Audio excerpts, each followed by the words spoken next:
x égale à x carré moins 4 sur x carré moins 2x moins 3. La question, c'est déterminer les asymptotes de la fonction f. Alors, on commence par les asymptotes verticales. Alors, ce sont les points qui annulent le dénominateur. Alors, pour cela, on va factoriser le dénominateur.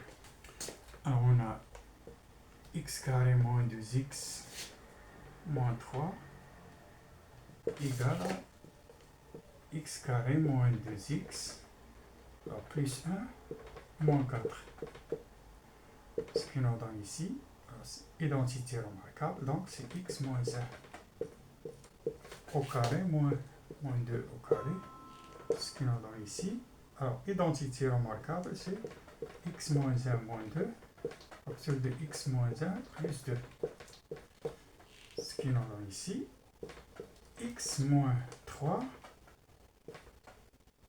ici, x plus 1. Alors le dénominateur s'annule pour les points x égale à 3 et x égale à moins 1. Donc, x égale à 3 et x égale à moins 1 sont des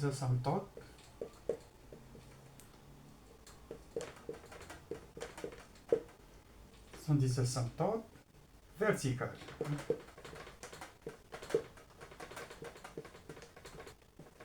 À la courbe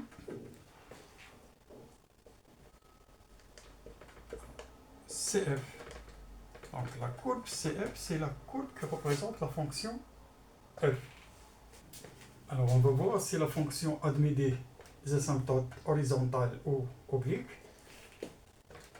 Là, il faut calculer la limite de f de x quand x tend vers plus ou moins l'infini. Ceci égale à la limite. Alors, f de x, on peut l'écrire de la façon suivante. Alors, on va mettre x en facteur. Ici, c'est 1 moins 4 sur x carré. Ceci, c'est... Ici, on va mettre x en facteur. Donc, ça donne alors 1 moins 2x sur x carré moins 3 sur x carré. Lorsque x tend vers plus ou moins l'infini. Alors on simplifie ici par x carré.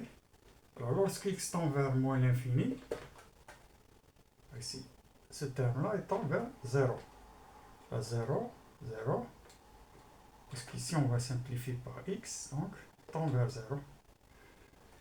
Alors la limite est égale à 1. Alors, donc, la droite